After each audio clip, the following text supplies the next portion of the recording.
Après les sœurs Barrow dans Planétarium, nous faisons connaissance des frères Vatrigan dans les lois de l'apogée de Jean Le Gall. Alors, Jérôme est éditeur, Antoine est chirurgien esthétique et ministre, ça nous rappelle peut-être quelqu'un, et leurs destins parallèles sont ici l'occasion d'une formidable satire des élites françaises depuis la fin des années 80 jusqu'à nos jours, à laquelle se mêle une intrigue policière. Les lois de l'apogée vont-elles connaître l'apogée critique? On vérifie avec vous, Christophe. Écoutez, moi j'ai beaucoup aimé ce livre. J'ai trouvé ce livre, je crois que vous savez, il y a une phrase de Guy Debord qui dit « Dans le monde réellement renversé, le vrai est un moment du faux ». Et là, Jean Le Gall dépeint un monde où tout est faux. C'est-à-dire un monde où la sincérité n'existe pas, un monde où règne le masque, on pense au journal d'un masque de Mishima, un monde où l'hypocrisie domine. Bref, on est chez Tartuffe et il nous raconte ce monde. C'est un très beau livre. Moi, je pense, évidemment, si on veut être très un peu négatif, on dira, on est quand même dans un univers un peu à la Marc Duguin, hein. Enfin c'est pas négatif parce que c'est vachement bien Marc Duguin, et puis il y a un petit mélange aussi, mais aussi on est du côté de Balzac, parce qu'on est du côté de la description d'un monde qui est ce monde présent. Moi j'adore quand vous êtes enthousiaste comme ça. Oui, mais j'ai l'impression de vous redécouvrir. C'est Machiavel en littérature. Vraiment, vous n'êtes plus le même. Même physiquement, il y a quelque chose de magnifique. Bon.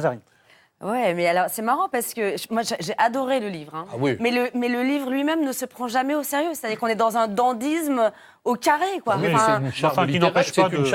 Il le fait, mais sauf que lui-même ne se prend jamais au sérieux. C'est-à-dire qu'on est dans le pastiche du pastiche du pastiche. Et d'ailleurs, c'est aussi l'un des thèmes de fond du livre, c'est que cet éditeur va retrouver la gloire et l'argent grâce à un inédit de Proust, qu'il va entièrement traficoter à travers, mais par un art consommé aussi, d'abord une grande connaissance de l'auteur, mais aussi... Non, mais c'est bien de tuer le suspense autour de est-ce que c'est vraiment un inédit. Mais non, mais en fait, on s'en fout parce que lui-même, il s'en fout complètement de son intrigue.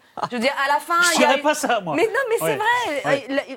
Il y a aussi un autre personnage qui est un enquêteur allemand, qui porte des chaussettes sous des sandales, comme tout Allemand qui se respecte, et qui enquête sur un meurtre et qui va enfin avoir trouvé... Mais... Je veux dire, ça fait tout le livre. Non, mais je vais appeler Jean Le Gall avant que vous révéliez tout de ton livre, parce que là, ça prend très mauvaise tournure. Jean Le Gall. C'est pas vrai, il le termine en une page.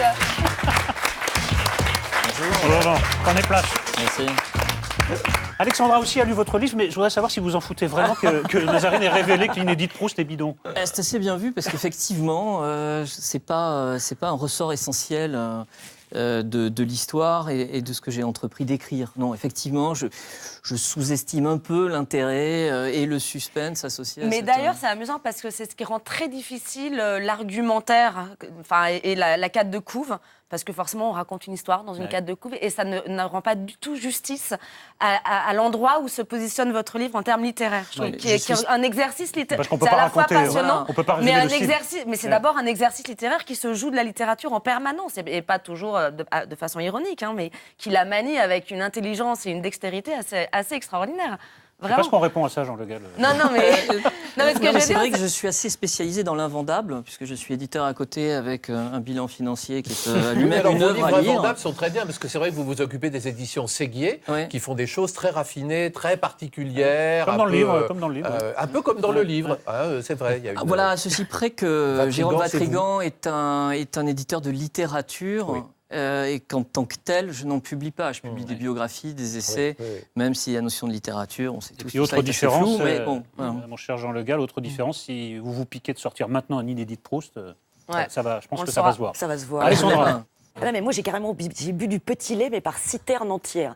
C'est-à-dire que d'abord, je trouve ça extrêmement bien écrit, très drôle. C'est-à-dire que je me suis marrée, mais forcément, on rit jaune, parce qu'on est en train de nous dépeindre une société faite de pleutres, de menteurs, de gens qui ne pensent qu'à leur épanouissement personnel. Je sais pas, il y a tout un tas de personnages. Alors effectivement, celui qui ressemble à Cahuzac, mais comme deux gouttes d'eau. À l'époque de Cahuzac, dans la réalité, on se disait, mais non, c'est pas possible, quelqu'un met ça dans un scénario, on va lui jeter des pierres. Et ben voilà, à nouveau, on le retrouve dans la fiction et on se dit, mais non, mais c'est pas possible. Si tout est réel, Arnaud Panot, qui était le gros industriel chez qui Greta travaille. Arnaud Panot. Le mec a fait sa fortune dans le négoce de bois. Bon, il ressemble quand même étrangement à François Pinault. Enfin voilà, tout est comme ça. Voilà, vous nous dépeignez quelque chose qui est notre société, qui est absolument abominable. Et quand on est un peu cynique et qu'on regarde l'actualité en général avec un petit second degré, bah, c'est le bonheur intégral, quoi. C'est super. Donc je fais pas mystère de mon pessimisme, mais en même temps on essaie mais d'être voilà, drôle, mais parce c'est qu'on est comme ça tous qu'on s'en sort. des êtres, on va dire, Vous avez fait une d'oxymore, et donc enquête pessimiste et préalable. drôle. Par exemple, vous êtes allé dîner chez François Pinault. Non, j'ai refusé. Hein, Vous avez refusé. Non, mais vous avez des amis On qui cuisine sont, mal qui sont chez lui allés. déjà. Hein. Vous avez des amis qui vous ont tuyauté, c'est Non, pas c'est-à-dire possible. que des informations, on en trouve, bon, évidemment dans sa propre expérience, mais on en a également dans la presse du week-end en particulier, où on va toujours chercher des petites phrases, où il y a des éléments comme ça qui sont révélés, j'allais dire, de l'arrière-décor. Et donc, c'est assez inspirant pour pouvoir crédibiliser aussi le propos. C'est très utile. Et avant d'être éditeur, vous avez été avocat d'affaires. C'est ça. Donc vous en avez gardé un peu sous le... Ah ouais, vous connaissez ce monde. Enfin, Voilà, mais bon, vous j'ai connaissez pas été le intime. meilleur, hein, je pense pas avoir les 5 Non, grands peu souvenirs à la importe. profession, mais c'est vrai que j'ai fait un passage qui m'a permis d'observer certaines attitudes, de rencontrer des personnages aussi. Voilà, j'ai essayé de faire un mélange assez efficace entre la fiction et la réalité, c'est-à-dire prendre des stéréotypes et leur donner une dimension romanesque. Mission accomplie et unanimité critique, oui, ce qui oui, n'arrive très pas bien. quand même très très souvent. C'est Félicitations mon cher Jean Le Gall. Vous restez quelques instants avec nous puisque maintenant c'est la pause critique. On se retrouve dans un clin d'œil pour